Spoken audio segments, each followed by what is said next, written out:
From MT Lambda's Instagram. Quote, "For now, we stand at semester's end, greeted with the chance to make a new friend. The life from which we used to know, so far it seems, we have seemed to grow. The troubles of life, both big and small, seem to fade as the obstacles fall. Now we embark on a new adventure, one with which we may joke and gesture. But all in all, that which I hope most is that I spend time with those I love before I'm a ghost." By Serenity Birdsong. We miss you, Serenity, and we hope you found yourself in a better place, wherever that may be.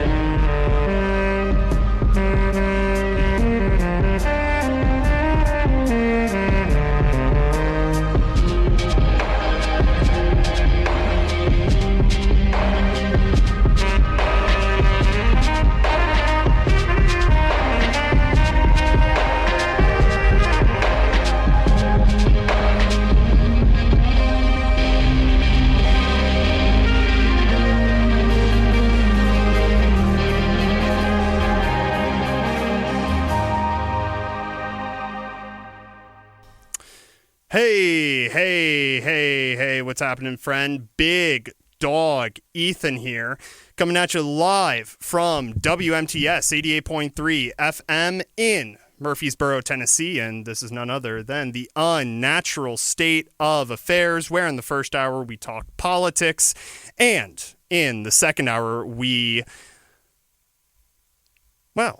like to play some tunes for you. So, anyways, my apologies. I'm getting a little bit choked up there from that admittedly dramatic intro.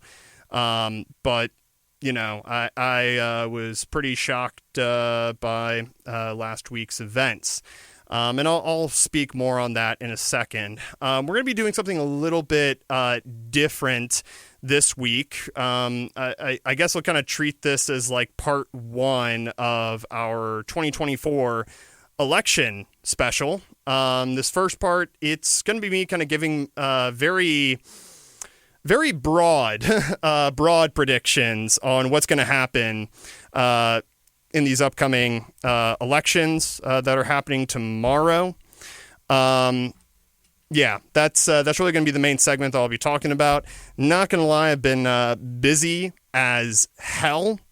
So, this script is not terribly well written. Again, maybe I shouldn't be starting out this show with so many apologies because, I mean, what better thing to talk about for a political talk show than an upcoming presidential election? I think that's, so I'm real excited to talk about that.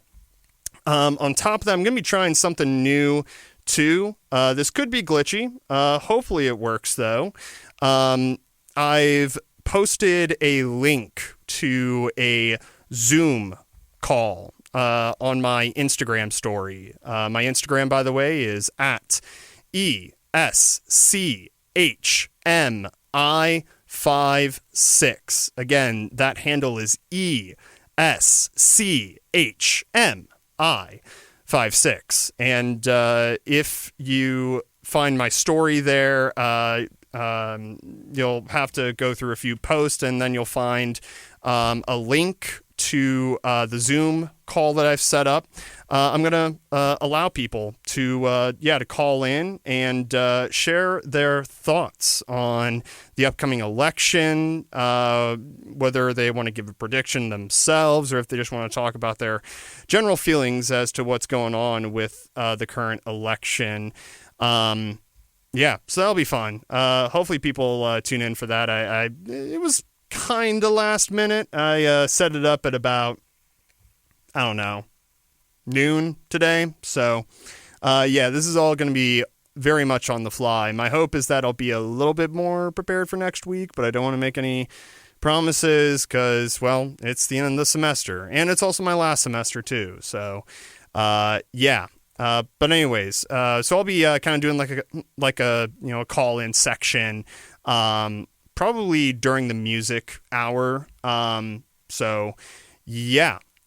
Before I get to the election stuff, though, I do have a few words I want to say about what happened last week in the library. So here's the thing. I was already planning to cancel last week's show due to a lot of work I needed to do for the written portion of my thesis. Sadly, a second reason to cancel appeared at about 3 p.m. That day, last Monday.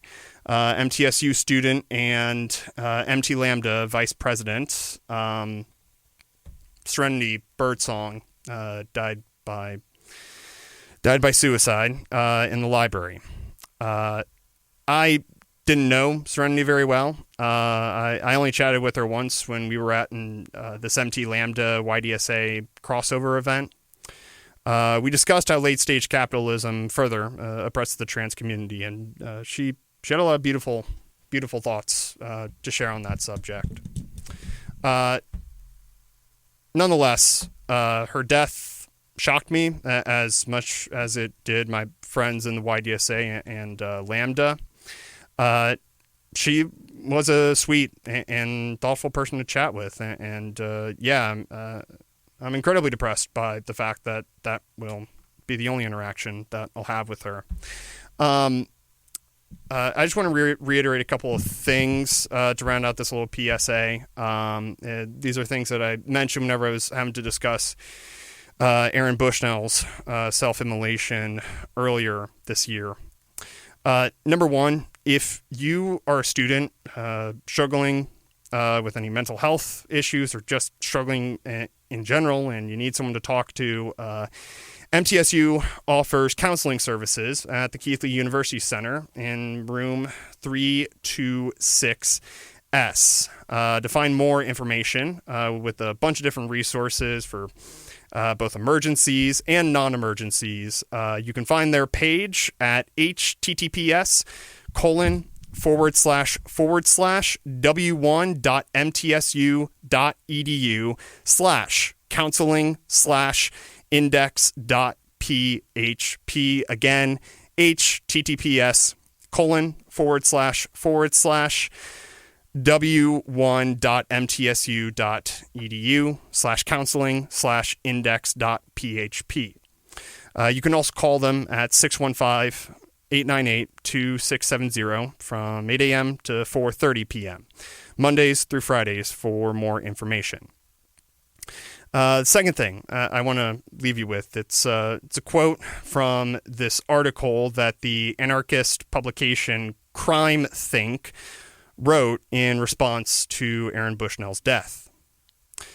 Quote, "If your heart is broken by the horrors in Gaza and you are prepared to bear significant consequences to try to stop them, Crime Think urged its readers to, quote, do everything in your power to find comrades and make plans collectively. They urged their readers to lay the foundations for a full life of resistance to colonialism and all forms of oppression. They also urged their readers to prepare to take risks as your conscience demands. But," the outlet warned its readers, "don't hurry towards self-destruction. We desperately need you, alive, at our side, for all that is to come." Unquote.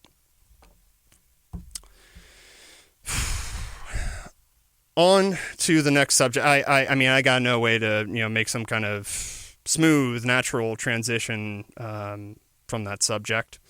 So, election day is tomorrow.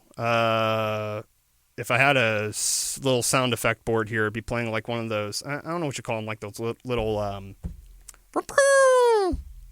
forget what you call them, streamers, I think. I don't know. If you're watching or listening to this broadcast, the recording of this broadcast on my Substack, The Kennel, you can correct me in the comments section. Though, who knows, I might look it up later. But anyways, yeah, Election Day is tomorrow. And I, myself, will be busy. The School of Journalism and Strategic Media is having Middle Tennessee News Network and MTSU Sidelines provide live coverage of the election results as they come in. My election data analysis class will be working behind the scenes to crunch those numbers. So, yeah, I'll be working on that tomorrow night. Woot woot. Tonight, though, I'm going to shoot my shot. I'm going to give you my predictions for the election, or elections, plural. We're going to look at the presidential election, of course, and also give you some very quick hot takes on the makeup of both the congressional legislative bodies, so the U.S. House and the U.S. Senate. And then I'll close with a look at one Tennessee-specific race.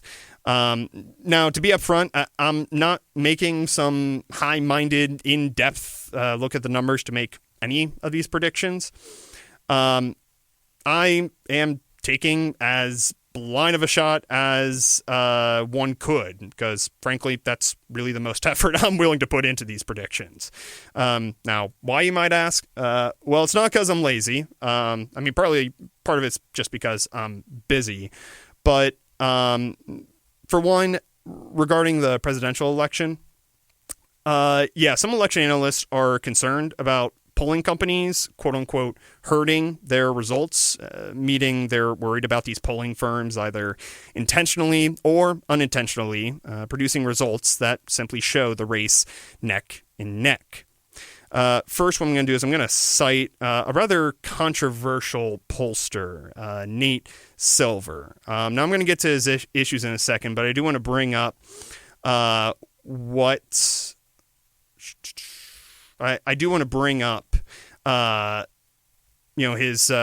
commentary on this whole herding thing. On his Substack, the Silver Bulletin, he alleges that the odds of all the swing state polls coming out as close as they've been is 1 in 9.5 trillion. No, you did not mishear me. There's not a glitch with your radio, which, by the way, unfortunately, our online streaming is down. So if you were listening to this in your car and you're about to get out and think, oh, well, I can just put this on online. Unfortunately, our streaming service is down right now, which is a bit of a bummer. But nonetheless, nothing like good old FM radio. So anyways, 1 in 9.5 trillion are the odds of all these polls coming out as close as they've been.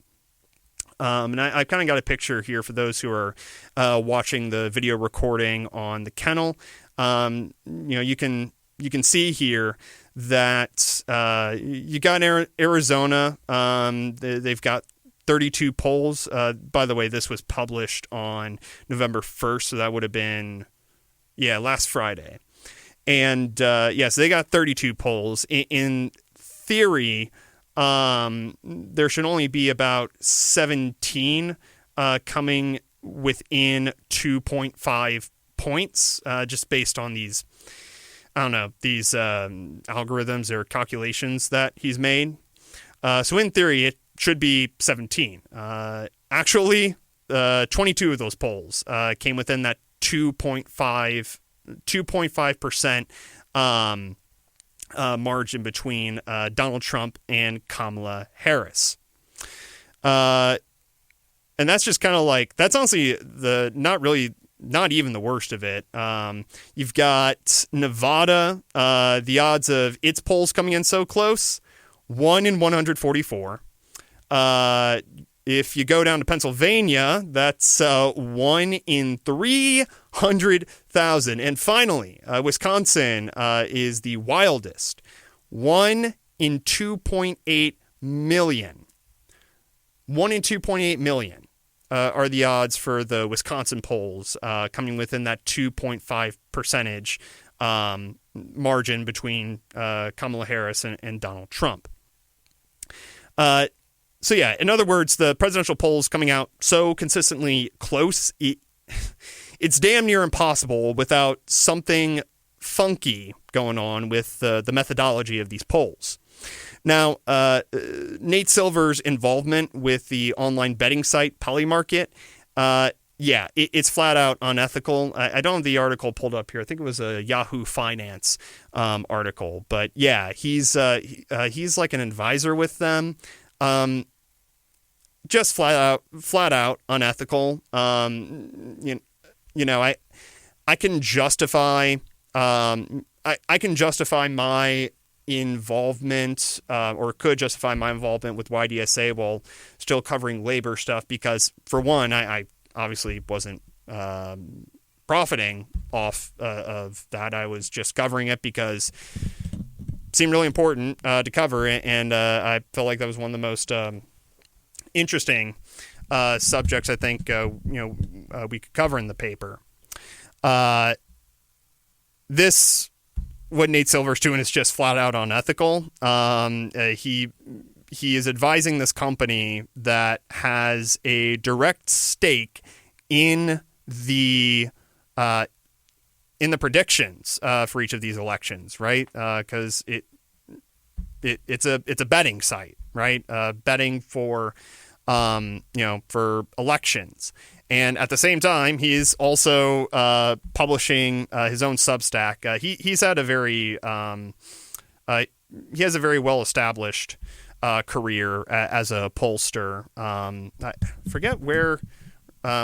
He did start 538, which then I think that got bought out by ESPN, and then ESPN gave it to ABC, but of course they were both owned by Disney. Anyways, point being is, it's just flat out unethical what he's doing. So I wouldn't be citing him alone if it was just him making that allegation. But NBC News analysts are making the same claim, actually. They're making the same claim that pollsters are doing this herding thing. Now, they don't seem to think it's happening to the extent that Nate Silver claims. According to these NBC analysts, Josh Clinton and John Lipinski, the herding is probably the result of one of two phenomena. The first one could be that these pollsters are doing this herding, again, whether intentionally or unintentionally, probably unintentionally. They're probably doing this to protect their credibility and financial standing. They want to be cautious because that's kind of how you protect your standing, both financially and credibility-wise in that sort of an industry. But unfortunately, they're probably being a little bit too cautious, and they may just not want to release any polls that would demonstrate any definitive conclusions because, well, it is trite, but I think it's especially true for this election. We have someone like Donald Trump who's threatening to really just tear up the Constitution as much as it's been torn up already. Now, the second thing that they might be doing is they might be modeling their polls to the current political landscape incorrectly because, a lot has changed since 2020. Pollsters might even be skewing the presidential polls anyways, so I'm already kind of skittish about making any predictions based off of them. My second reason for why I'm incredibly nervous to deliver any kind of predictions on this on the presidential race. Even if the suspicions about poll herding, about either intentionally or unintentionally adjusting the polls to make them seem really close so pollsters kind of play it safe and don't get anyone's expectations up or down. That's the first reason. The second reason, even if, and I'm bumping into the microphone here because I'm having to read off my tablet. I miss my teleprompter. Anyways, even if these suspicions about poll herding weren't being shared, I still wouldn't be putting much effort into making these predictions, as there are simply a lot of uncertainties about what the hell happens after it. The Trump campaign refuses to say if it will accept the 2024 election results. So if he loses, I'm certainly prepared, and perhaps you might be prepared for a similar repeat of the post-2020 election chaos. And even worst case scenario, if he wins,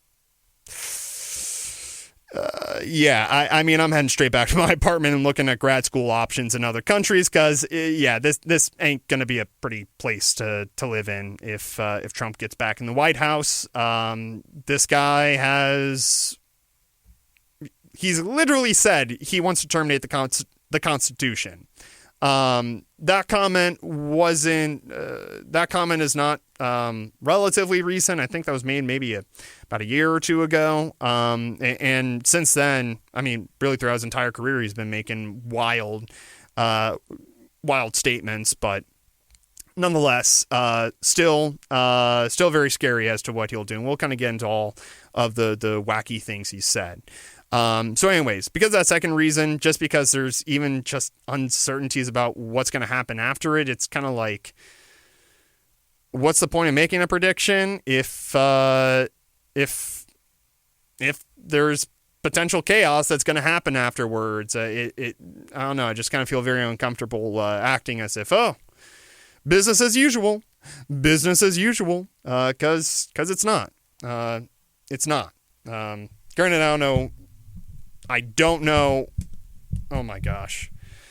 Getting very self-conscious about the microphone. I don't know when anything has ever been business as usual, but nonetheless, those are the two reasons why I'm a little bit hesitant to make any predictions. But that ridiculously long preamble aside, my prediction for the presidential race, drum roll,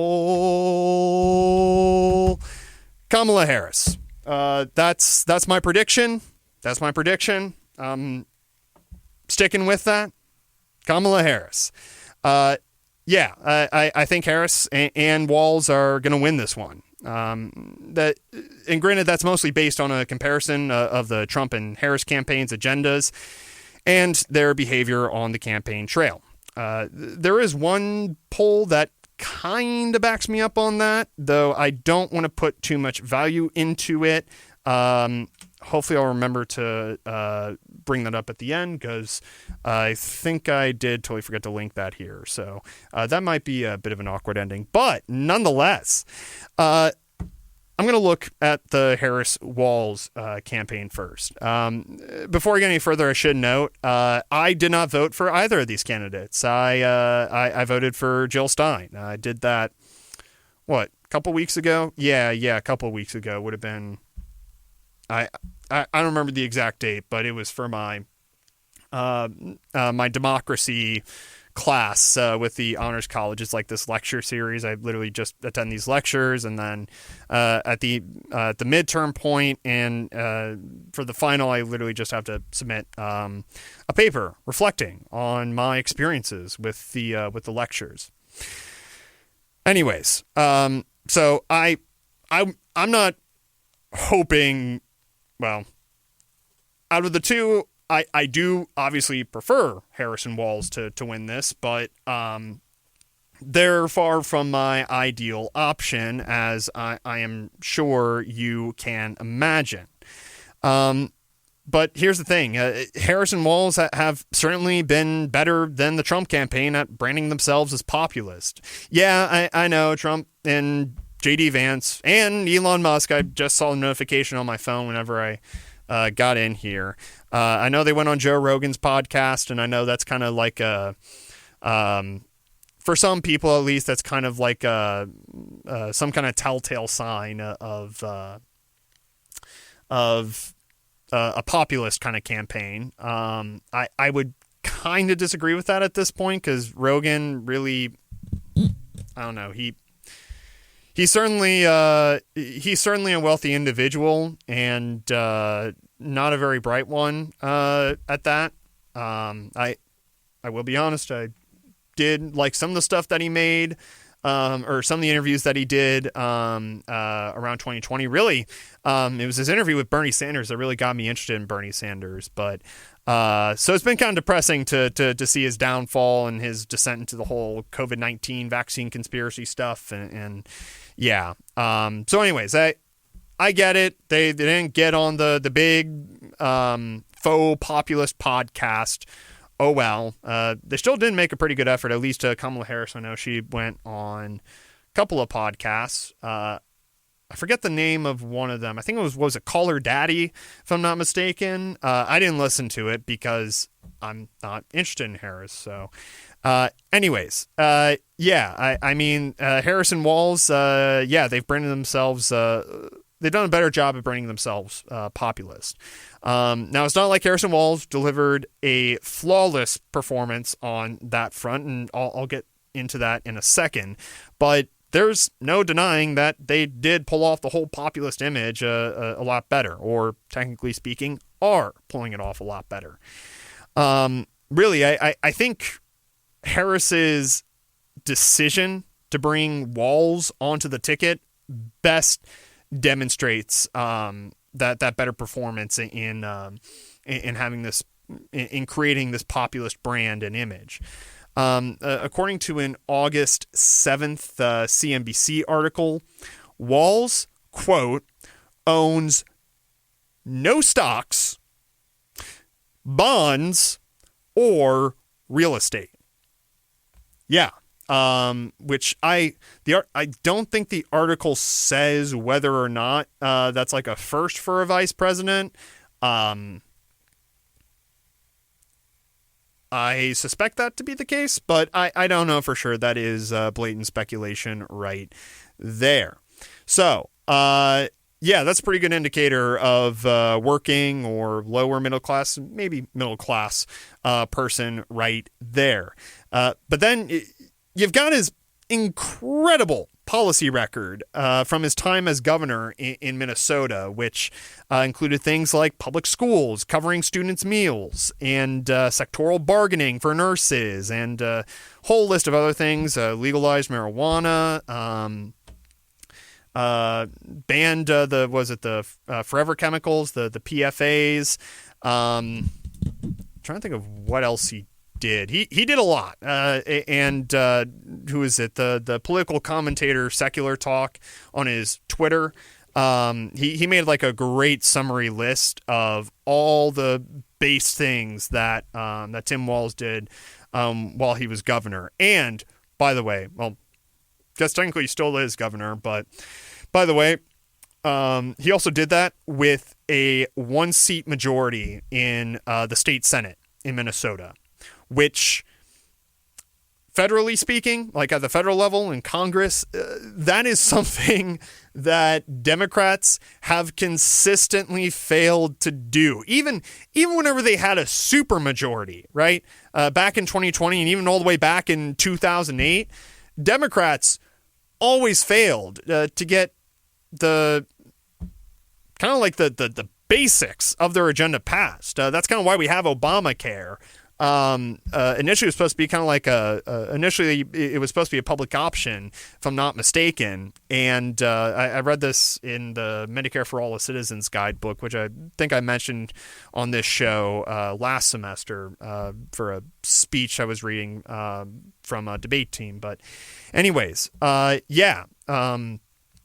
This is something that Democrats have consistently failed to do. So the fact that Harris decided to pick Tim Walz definitely shows that she wants to make sure she can get stuff done. And I don't I'm sure part of it's also just going to depend on how well the Democrats perform in the House races and the Senate races. But nonetheless, if they're dealt the right hand, I think Walz might be, if anything, a good advisor on how to navigate a tight majority, which we'll get to that in a second, because at best it could be a pretty tight majority. On top of that, though, Tim Walz is also a high school history teacher and a member of the state's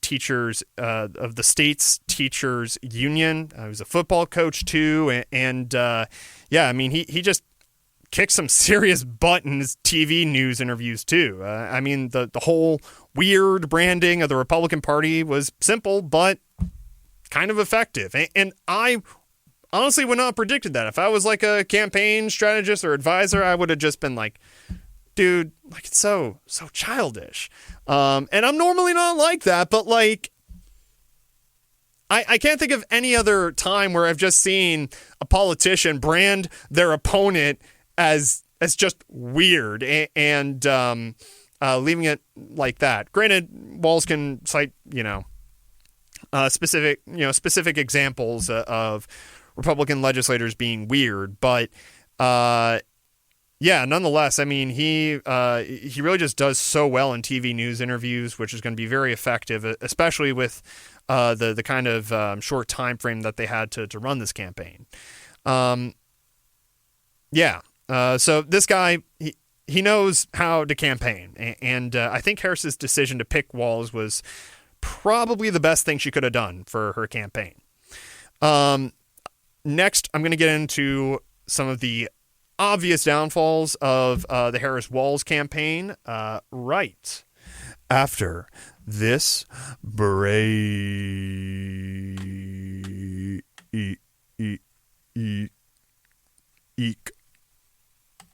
Before the break, I told you I was going to let y'all know what I think some of the downfalls of the Harris-Walz campaign are, and how that kind of makes this the elections even harder to predict, because I think some of their decisions alienated the core of their base, or I don't want to say the core necessarily, but the left, certainly the more left-leaning portion of their voter base. The Democratic ticket, especially Harris, it's so weird. They seem so damn reluctant to break with the Biden administration on like 98% of its positions. And Biden, his approval rating's not great. So it would kind of make logical sense to, try to make some kind of a break with Biden in that regard. No, I get it. Some people might be like, oh, but Harris is still vice president in Biden's administration, so it's not like she can contradict anything he says. And my response to that is that should have been like an implicit agreement at the most that they should have made. And at the very least, it should have been an explicit agreement as to where Harris could disagree with Biden. But they really have not made a lot of efforts to disagree, to kind of break away from his administration. There are a few examples, and if you're watching the video recording of this broadcast, you are looking at one of those reasons right now. I pulled up one of the sources during the break. But the first reason, so she literally said in an appearance on The View talk show, it's that one, I think it's on ABC. It's got like Whoopi Goldberg and a few other kind of enlightened centrist sort of pundits, women pundits. That's kind of the whole thing. It's like a very women-oriented kind of political talk show.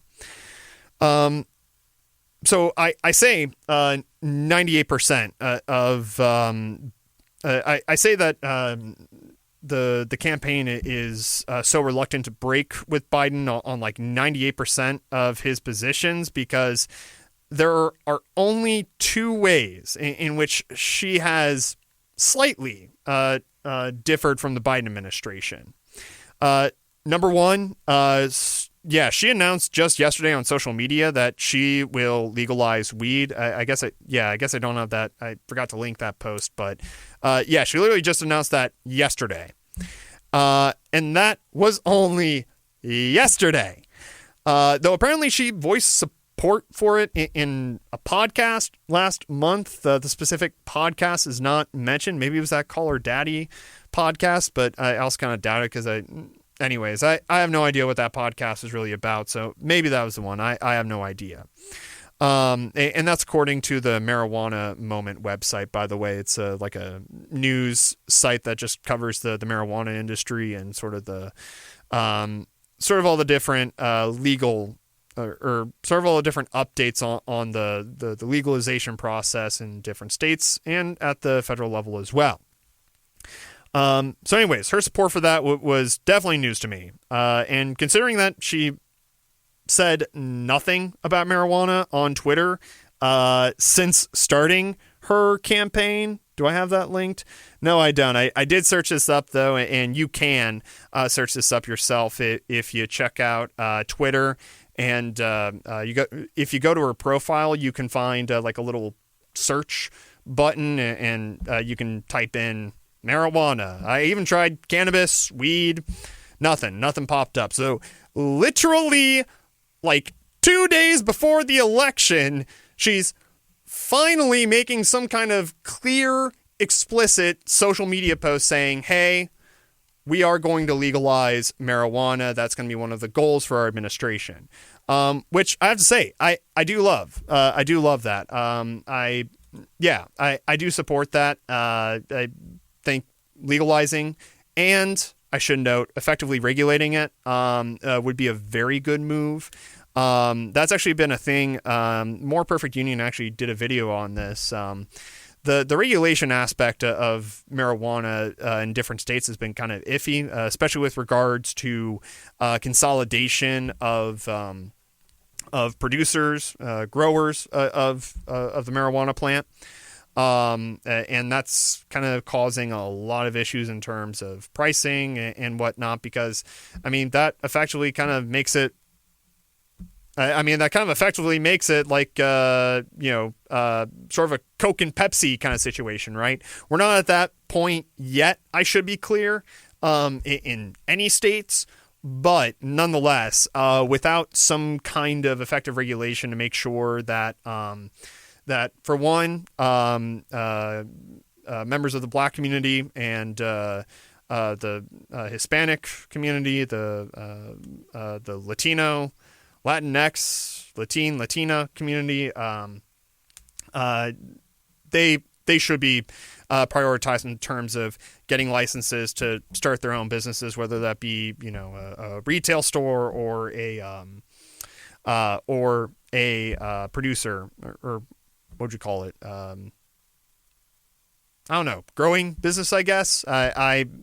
Words are not coming great to me tonight, as you can probably tell.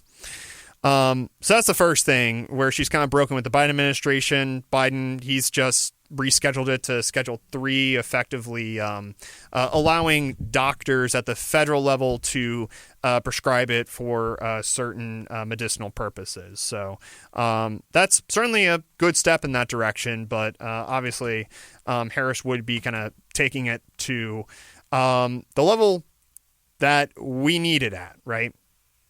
Now the second thing, the second way in which the campaign's kind of broken from the Biden administration, it's actually been for worse, or might be for worse. She hasn't said anything on this yet, which already is kind of questionable, though. Wealthy elites like Mark Cuban and Reid Hoffman. Mark Cuban, he was on Shark Tank. Reid Hoffman, he's this big Democratic Party philanthropist. They've been calling for Kamala Harris's administration to get rid of Lena Khan, the current chair of the FTC. Y'all, if there is one thing from the Biden administration that any average person can get behind, it is definitely the revitalized FTC that Lina Khan is leading. I gotta pull up. Did I not link that either? Oh my gosh. I'll find that link, and you will be able to find it in the recording version. Again, as I'm sure you can probably tell, not terribly well prepared. But yeah, according to a recent newsletter from the online news outlet Semaphore, the FTC is currently investigating 43% of the S&P 500 companies. That's nearly half of them. That includes Google, Microsoft, Amazon, Meta, Live Nation, United Healthcare, and many more. If this is one of the few issues that Harris breaks away from Biden, yeah, that approval rating is going to plummet. Now, I'll be honest, I wasn't able to find any polls on the approval rating of Lina Khan. Again, maybe someone in the comments section can correct me on that if there are any, because I would certainly love that information. But yeah, that's kind of the second concerning point where she's kind of breaking from the Biden administration on, and it's not a good look. It's not a good look. I actually did lie about there being two reasons. There actually is one more reason where she's kind of broken from the Biden administration on. I'll get back. I'll talk about that right after this break. Also, not gonna lie, love it whenever I get a message in a group chat for a class and they're talking about going somewhere at like having to be somewhere like right now. Ooh, that's a little bit concerning. I hope I didn't miss anything, but oh well.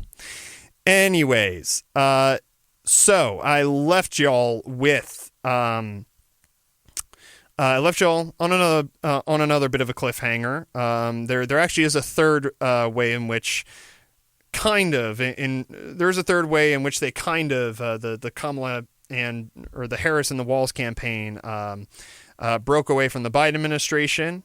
The campaign, they've done rallies, kid you not, with Liz Cheney, and even bragged about an endorsement from Dick Cheney. Dick Cheney, yeah. Harris and Walls are not breaking those war hawk accusations anytime soon. I don't know who the hell thought that would be a good idea. It's one thing if Liz Cheney or even Dick Cheney just come out of their own volition and say that they endorse Kamala Harris and Tim Walz, and the campaign just kind of maybe briefly acknowledges it and says, hey, thank you for your support or whatever, and move on. No. Harris literally has done multiple rallies with Liz Cheney. The only disagreement that Liz Cheney has with Donald Trump is the 2020 election denialism stuff and the January 6th stuff. That's the only disagreement she basically has. I don't have the source pulled up in front of me. This is something I've just been that I've kind of colloquially learned from a different podcast. Liz Cheney voted with Donald Trump's policy agenda 93% of the time that he was in office. I get the whole thing of wanting to, show unity, show support for democracy and all that crap, but there's got to be a fine line drawn somewhere. There needs to be one drawn somewhere. And the Cheneys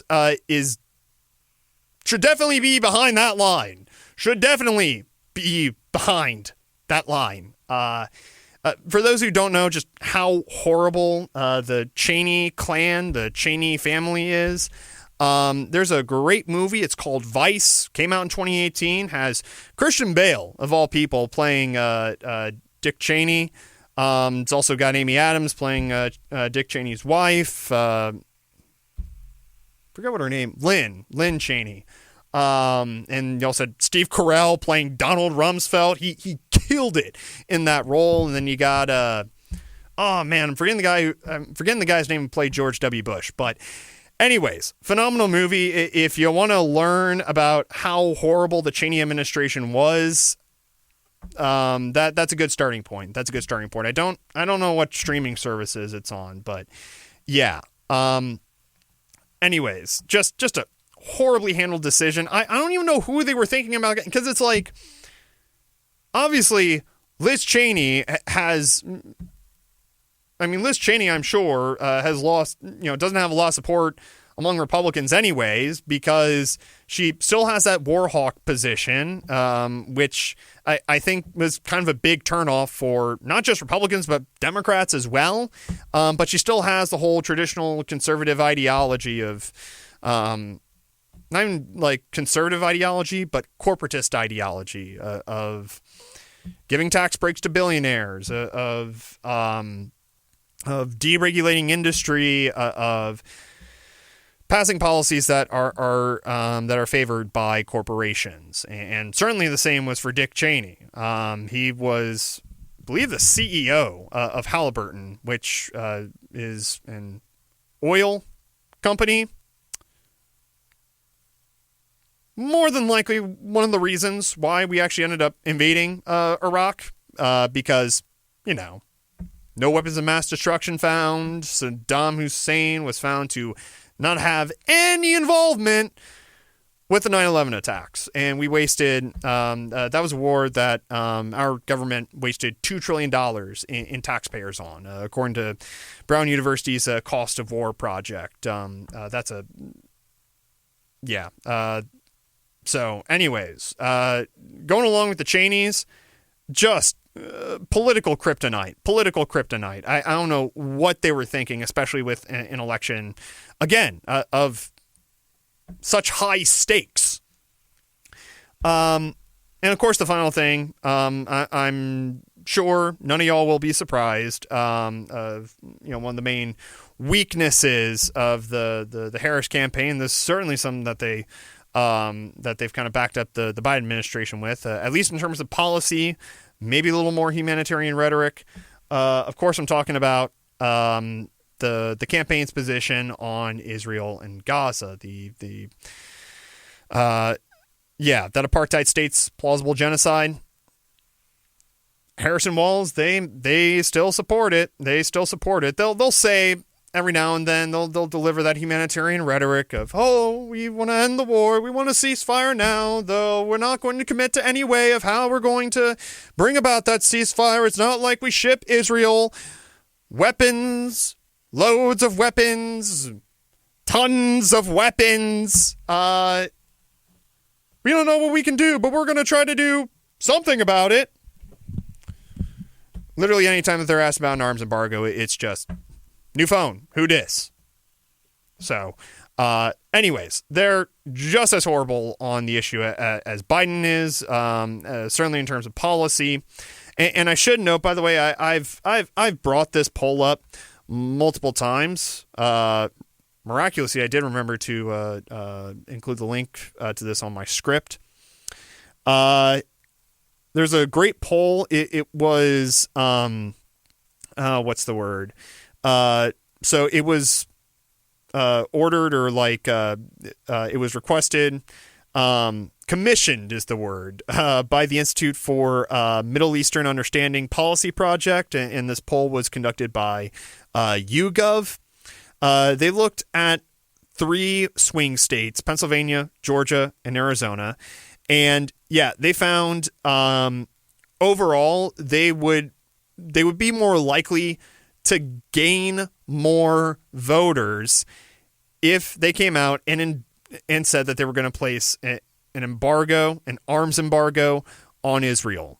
I'll cite one of the examples here. Quote, in Pennsylvania, 34% of respondents said they would be more likely to vote for the Democratic nominee if the nominee vowed to withhold weapons to Israel, compared to 7% who said they would be less likely. The rest said it would make no difference. So, increase of support among 34% of the respondents, which I don't know if it mentions how many were in the polling sample. 387. Oh, sorry, 387 voters were surveyed in Arizona, 374 in Georgia. Did they mention Pennsylvania here? Oh, 369 voters were surveyed in Pennsylvania. Man, I cannot read for whatever reason. So I guess they kind of did it. Well, yeah, obviously they did it sort of state by state. So doing like a rough rounding, that's probably a little over 1,000. 1,000 voters were surveyed in total, and they found very similar results in Arizona and Georgia as well. Arizona is 35% said they'd be more likely to vote for Harris if the campaign started supporting an arms embargo on Israel, while 5% said they would be less likely. And in Georgia, 39% said they'd be more likely compared to 5% who would be less likely. So not only is it the morally correct thing to do, considering that the International Court of Justice has ruled that it is plausible that Israel is committing a genocide, and on top of that, they also issued an advisory opinion declaring that Israel is an apartheid state. Considering that, clearly it's the morally correct thing to do, but it's also the politically correct thing to do too. It's the politically correct thing to do too, and it's like they're just shooting themselves in the foot because, what, Israel has a right to defend itself? Question mark? Like every other country?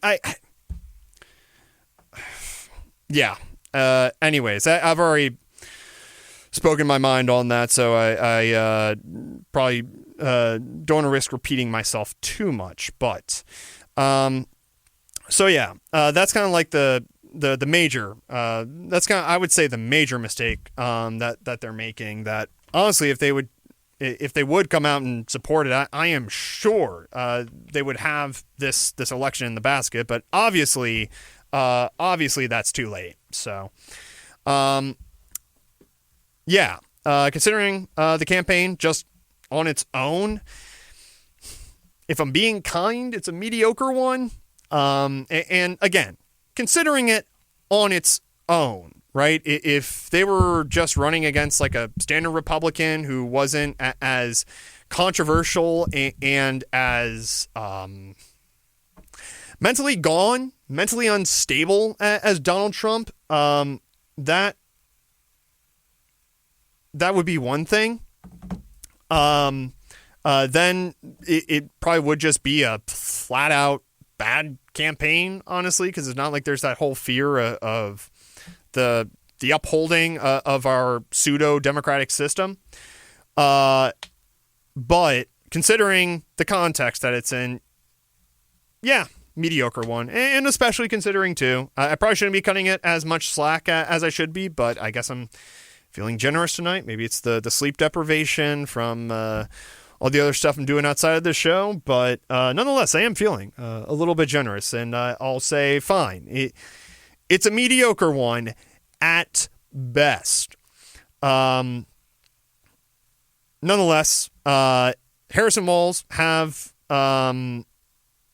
they have made adequate efforts at the very least to convince voters that Trump is more than unfit to step foot in the White House again. I think the results tomorrow will show that, especially considering I feel horrible that I forgot about this. I'm going to do a brief look up here. Iowa poll. So there was a new poll that was conducted in Iowa. This poll, I'm blanking on the name right now. I'm sure I'm going to remember it I'm as soon as it comes up, I'm going to be like, oh, yeah, that was it. It's on the tip of my tongue. But to be honest, it's not on the tip of my tongue, and I am totally blanking on it. And I don't know why it's not coming up in my my search. Anyways, while I'm looking around at that, I am going to move on here to the issues with Trump's campaign, because frankly, Harris and Walz, I don't think they would be as competitive if it wasn't for the fact that Trump and J.D. Vance are running an abysmally horrible campaign. Just terrible. I don't even know where to begin with this campaign. I mean, of course, there's a 2020 election denialism. I guess maybe I should start with that. According to Gallup, that's the fourth most important issue, and it is day after day after day.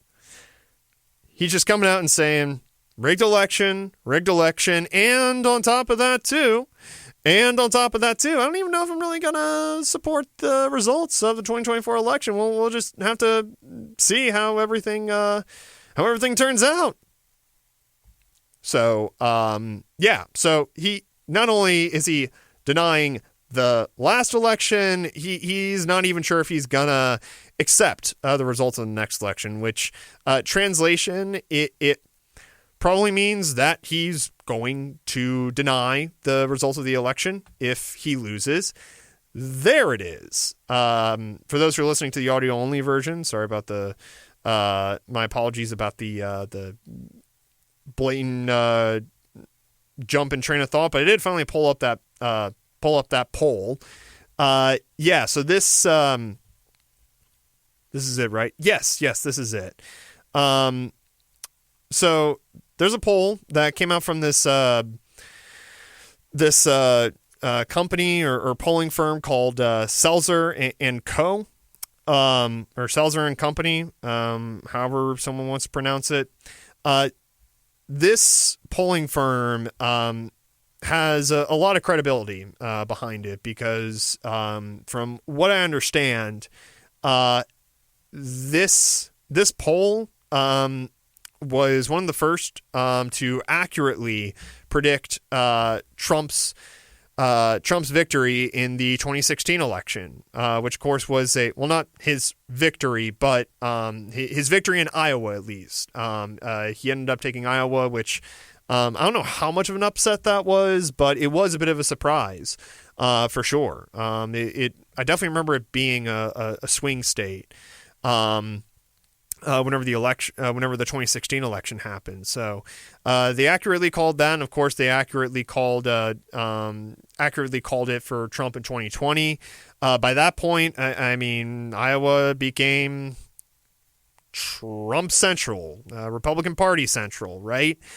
But this new poll coming out from this very, very, very credible polling firm, they found, I'm pausing for dramatic suspense here, they found Kamala Harris is leading Trump by 3 percentage points. For reference, I hope they have the correct percentage down here. Trump easily took Iowa in the last election. Like we're talking, where is it? Why isn't this article giving me the proper context? Doesn't look like it's on here, actually. Bummer. Trump easily won. We're talking like high single digits, if not like double digits victory in Iowa last time around. So to see Donald Trump all of a sudden getting beat by Kamala Harris by 3% in Iowa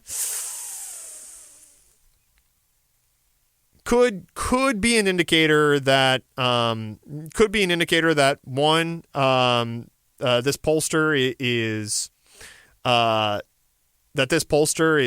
not hurting, that they're accurately analyzing the political landscape, and not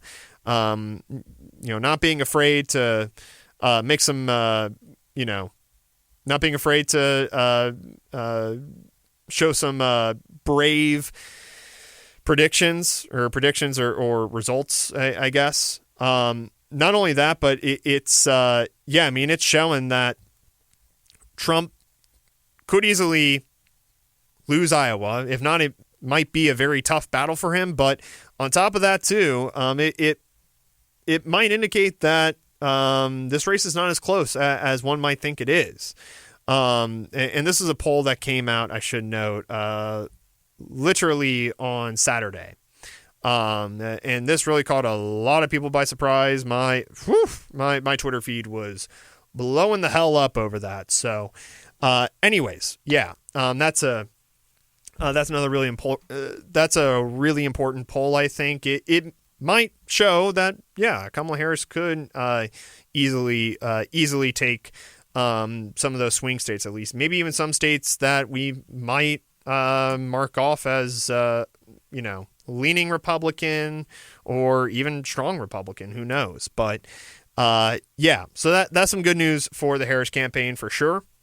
But that's also just one poll too, so I don't want to give too much weight to that one poll. I feel like I was just kind of like drumming it up there and being like really dramatic, but it is just one poll, and I do have to keep that in mind. But nonetheless, that is it's definitely very surprising. So, but anyways, now that I found that poll and satisfied my unexplainable desire to pull to show you the results of that poll, let's get back to Trump's campaign and looking at all the ways in which it has just consistently been shooting itself in the foot.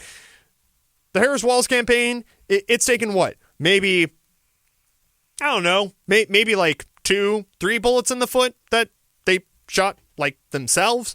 The Trump campaign, my God, it's like, I don't know if any of y'all played Fallout, but I don't know if you know how like your characters, like limbs can get damaged. It's almost as if like Trump and Vance have just been taking like a Fat Man mini nuke launcher and just repeatedly launching it at their own feet and just repeatedly dying in the game for you nerds out there. Because I can't believe they actually think that this campaign is going to win anyone over by this point. Sure, maybe some of these antics might have, hyped up the base during the primary, right? The strong, hardcore MAGA cult base, but this is the time to be getting swing voters, getting more of those normie voters who don't keep up this stuff as much, and that's not going to get, this kind of stuff isn't going to get normie voters, denying the results of the last election. Again, fourth most important issue, according to Gallup. Fourth most important issue. I believe the top one was, actually I do have that one linked, so I can pull that one up. It was, the economy was number one. Then I think either abortion or immigration was number two, and then number three was either abortion or immigration. And then number four was the election denialism stuff, which I'll be honest, I mean, it's kind of difficult for me. Granted, the issue of abortion does affect men, does affect people of any gender. But part of me would have imagined that the election denialism stuff would have been maybe a higher, would have been a little more important of an issue. But nonetheless, still the fourth most important issue. Among all registered voters, 21% of them are concerned about the economy, 13 immigration, so that's the second highest concern, and then 9% is abortion issues, and then at 8%, it's preservation of democracy, what I would call a pseudo-democracy, IMO. So yeah, that's kind of the big one. That's really the big issue that's hurting the Trump campaign, of course, is the 2020 election denialism. You've got also this universal 20% import tariff, like universal across the board, anything that gets imported. We're not just talking about Chinese imports. That has its own special classification. No, we're talking anything that gets imported. That gets imported. Bananas from one country, or I honestly don't know what all gets imported, to be honest. I'm not that great. Or maybe, I don't know, electronics from Taiwan, or I'm trying to think of like really big products that get produced elsewhere. I mean, any kind of electronics that gets manufactured in India. I don't know why I'm thinking of electronics right now. Clear it shows I'm not the best economist out there. But point being is universal tariff on everything that gets imported. If I can talk today. Yeah, that ain't good. That ain't good. Multiple economists have been shredding that whole proposal in the press. And then on top of that, too, I should note,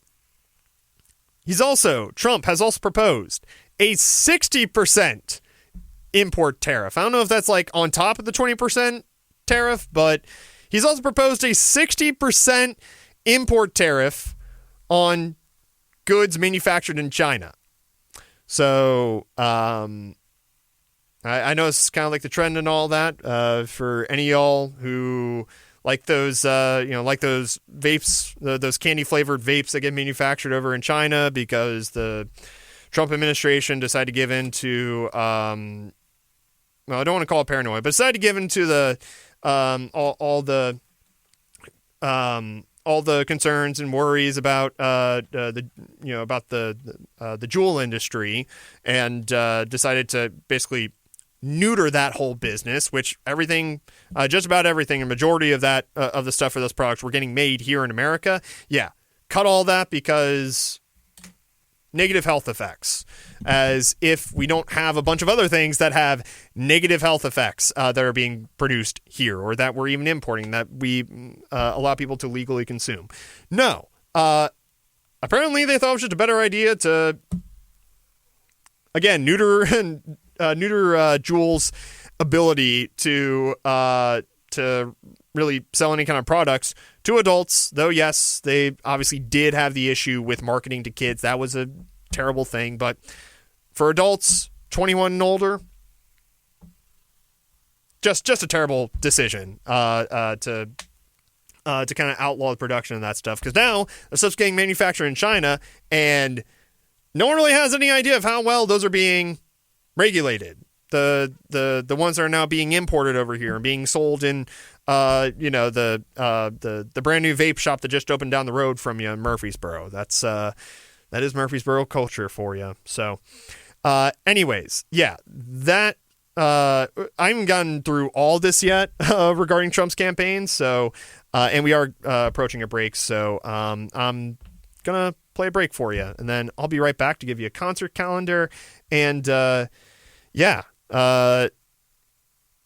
rant more about I'll be ranting more about the Trump campaign, because, man, I've definitely not done enough of that since I've been so focused on all the stuff going on in Gaza. But that is definitely important to cover as well. Anyways, I'll shut up now. Let's get this break on the road. So back to all these issues with the Trump campaign. So, so we have these universal import tariffs for 20%, and then the 60% ones on the Chinese imports. Now, interestingly enough, despite economists coming out and saying, hey, this is really not good for the economy, the only two polls I was able to find was one from NBC and one from Reuters, which was conducted by Ipsos, the Ipsos polling firm. The NBC one said it's unpopular. People agree with the economist. People don't support it. Reuters, on the other hand, found majority support, slight majority support. I believe it was like 56%. And I'll be sure to link those in the description on the recording of this broadcast whenever I upload it to the kennel. Nonetheless, it also doesn't help that you have the infamous teenage edgelord in an adult's body, Elon Musk, telling people that consumers will experience, quote-unquote, short-term pain. That's according to NBC News as well. And really, overall, Trump's alliance with Elon Musk won't it's not going to snag any swing voters for him. I mean, Elon Musk is just as polarizing of an individual as Donald Trump. I don't know what the rationale was behind it. I'm sure other than a billionaire, either in some kind of closed room or closed back room. What's the phrase? Closed smoke-filled back room, making some kind of a deal for tax breaks or whatever.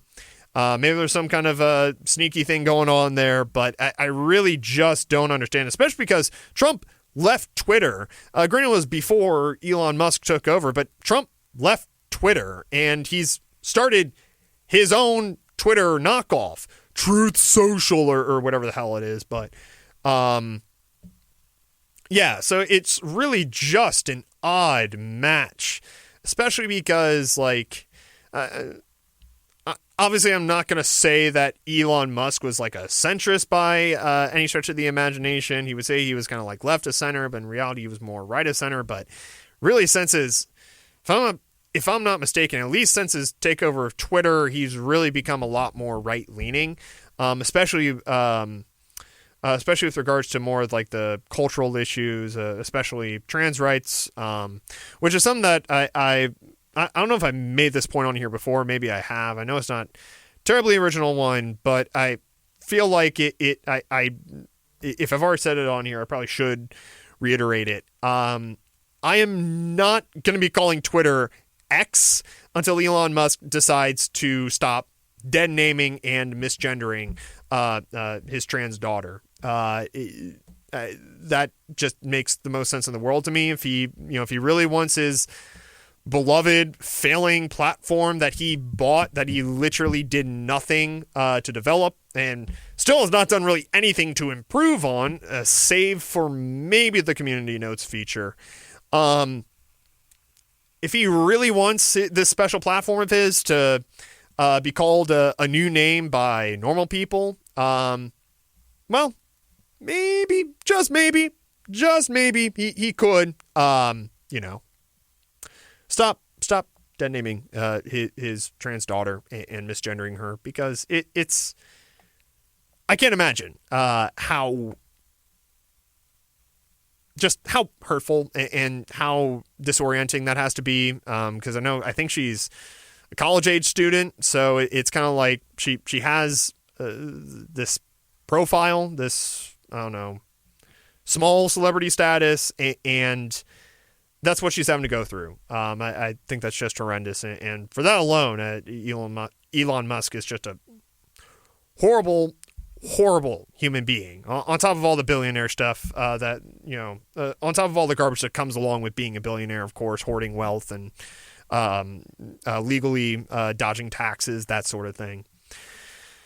Anyways, yeah, so you've got Elon Musk's horrendous management of Twitter, and that alone makes his alliance with Trump just really weird, because again, Trump kind of left the platform and started his own, so it's like what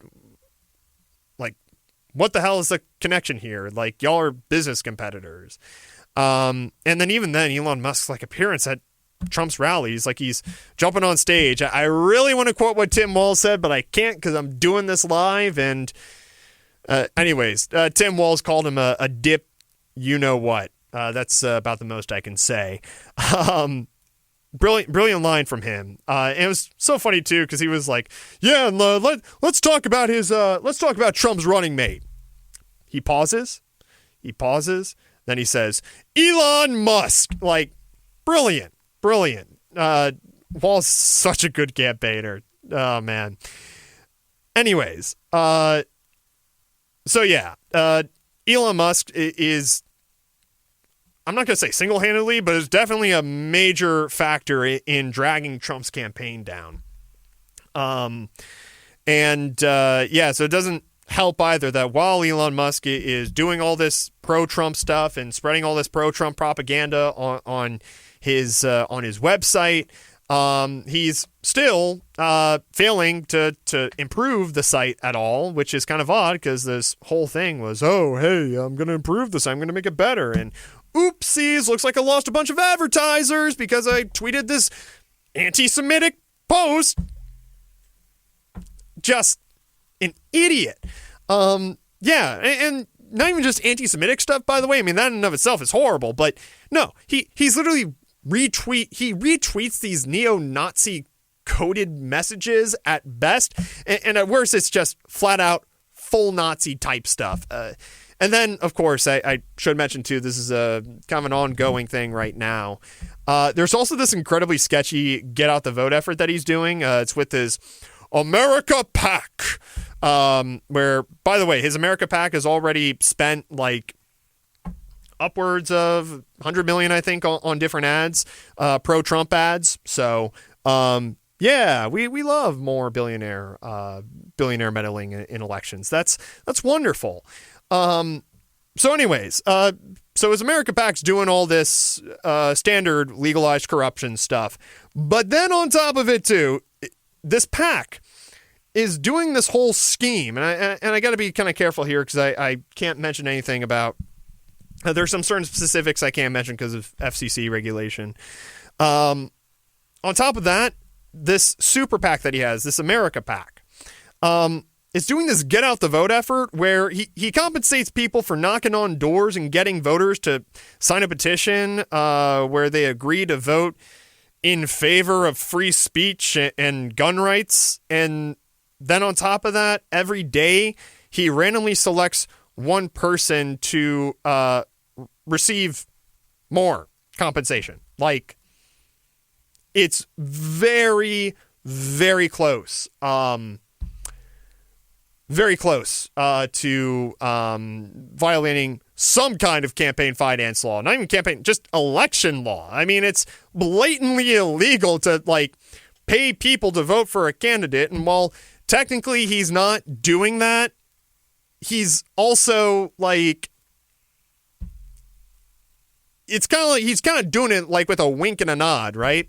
Now, the funniest thing is, and I will note too, by the way, if you want to learn more of the specifics, the obvious specifics that I can't mention, you can find that out in a Guardian article. I'll put a link in the description of that, of this upload.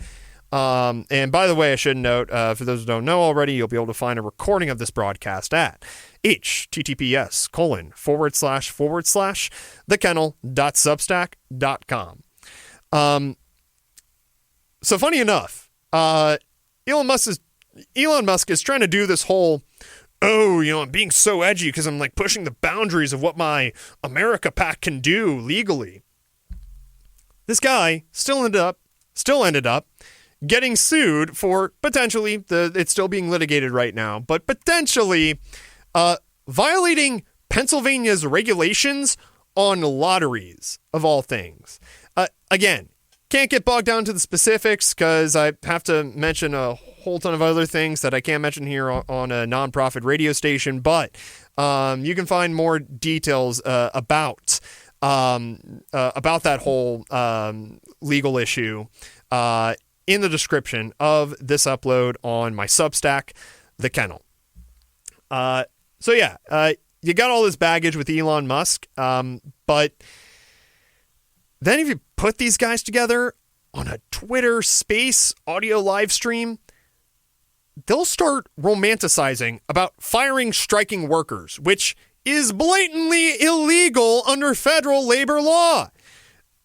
So you got that. Then on top of that, Trump has stuck numerous middle fingers up to the First Amendment. He said multiple times that he wants to ban flag burning. He's also said he wants to deploy the military on protesters. He tried to do that during the George Floyd protests, and literally at the time, the generals that he had, the generals and the advisors that he had in his cabinet at the time were just like, dog, you cannot do that. You cannot do that. But if he gets elected this time, Trump's learned a little bit about having power since his last go around in the White House, and he probably won't have those kind of barriers. He certainly won't be putting those kind of barriers in place. So, so he'll probably deploy the military on protesters, especially if it's a protest that he hates with a burning passion. I hate to think of what he'd be doing with different pro-Palestine protests. And then on top of it, too, you've also got the convicted felon stuff. He got convicted on falsifying business records with the whole Stormy Daniels hush money payments. I don't even know the specifics about that. All I know about it is literally these catchphrases that podcasters and media figures just kind of throw out into the ether. So, but he is a convicted felon, and on top of that, too, now that Biden's gone, he also just appears more mentally absent. I was watching a video from a YouTuber named Good Politic Guy, and he pulled up this transcript from a recent rally, and it's just gibberish. It's just gibberish. I've heard some people say Trump is one of those speakers who makes more sense whenever you actually hear or watch him talk, but I don't know. From what he was reading, I highly doubt that would have been intelligible, even if I was watching him talk about that. Finally, there's also been some leaked recordings too of Trump saying some. Well, for one, there's been a leaked recording of Trump himself in a meeting with these donors. It was a closed door meeting. I was trying desperately hard to try to find the link to the video, and I couldn't find it. But this is something that I know I've watched a couple of times. I don't know why I'm having trouble finding it. Hopefully, it didn't get taken down. But anyways, yeah, Trump literally was telling all these donors hey, if you give me X amount, then we can start talking, right? It was patently and blatant quid pro quo kind of corruption. So. That's the one thing. But then most recently, too, and I'll be sure to put some kind of a link to this. This is kind of a developing story. There's this author who had multiple interviews with Jeffrey Epstein, and he leaked these recordings. And, Jeffrey Epstein seemed to be pretty buddy-buddy with Donald Trump. So far, we learned that Epstein had pretty intimate knowledge of the different kind of power dynamics within the White House between different people there in Trump's administration. On top of that, too, what I most recently learned, and I think there's some more, I saw it in passing today. I don't know what's going on with it now, but I saw in passing today, Trump was on Jeffrey Epstein's plane multiple times. I think maybe we already knew that, perchance. But the spicy detail that was revealed, apparently, reportedly, according to this recording of Jeffrey Epstein interviewing this author, I think his name was Michael Wolff, if I'm not mistaken. Trump met his wife on the plane.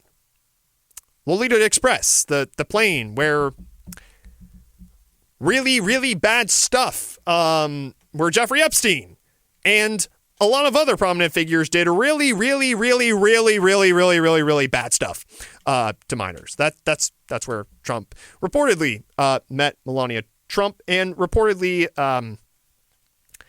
first did it with Melania. Not gonna expound upon that anymore, primarily because we have a break coming up. I'm a little bit over now. So once we get back, I'm going to close out this show with some very brief, quick predictions about the upcoming about the other elections, more broadly speaking. So anyways, I'll be right back. I'm going to leave y'all with a couple of short predictions. I'm literally just basing this off the 538 polling. This really isn't anything original, but it also kind of makes sense. So it's the House of Representatives, the Congressional House of Representatives. That could really go either way. 538 is predicting Republicans win 51 times out of 100, Democrats 49 times out of 100. Unfortunately, at least for me, and for a lot of left-leaning folks like me, even though, of course, Democrats in the Senate rarely go as far left as I would like them to. Apparently, Democrats take control of the House 8 times out of 100. 8 times out of 100. That's 8%. Republicans, 92 times out of 100. So, looks like we're going to see some more gridlock. I can't really do the math right now, but it seems plausible at least that we could have another at least 2 years of gridlock. So that's going to be fun to look forward to. A couple other short, quick ones that really I'm just basing off vibes. Actually, the first one's really just based off the overwhelming polls, but nonetheless, not terribly surprising, unfortunately. Blackburn, I think she's probably going to, Marsha Blackburn, she's probably going to win the Senate in Tennessee, unfortunately. Gloria Johnson, probably the best person we could have picked. I wasn't a huge fan of the kind of donations she was taking. She was taking a lot of large individual contributions. Those are the kind that are over $200, which kind of implies wealthy individuals are kind of propping up her campaign. Though granted, it has been a while since I've checked, so maybe that has changed since. But so there's that. And I just want to kind of give a shout out here too. I think the best chance for like a flipped Rutherford County State House district, and not to say that the other candidates, especially the candidates that I interviewed on the Kennel for My Honor series, Matt Ferry and Cherry Brown, I think they have a good list of policies. I think they deserve to win, but also this is the nature of gerrymandering, right? This is the nature. It's kind of like these elections are predetermined in a way. It's a very pseudo-democratic kind of system, unfortunately. So, anyways, but I think if there's anyone who's got a pretty good chance of flipping a state house district, I think it could be Luis Mata, and I'm only basing that off the fact that he seems to have a really good ground game. He seems to have really, really good ground game. So, anyways, it looks like my time's running up. I am not seeing the new fella anywhere. Hopefully, I hope he gets here soon. But I'll leave you with one last track. It's the one I usually like to close these shows with. It is Decepticon by Le Tigre. This one is an absolute banger. If you ever happen to see me scooting around, and I admit I do sing while listening to music on the scooter. I'm kind of a dork like that. If you do happen to see me, I would say 5 times out of 10, this song I'm probably singing to myself. So, I got my little headphones on. Anyways, I'm going to shut up now. I'll be back next week, and I'll be back next week really to just break down the results of the election and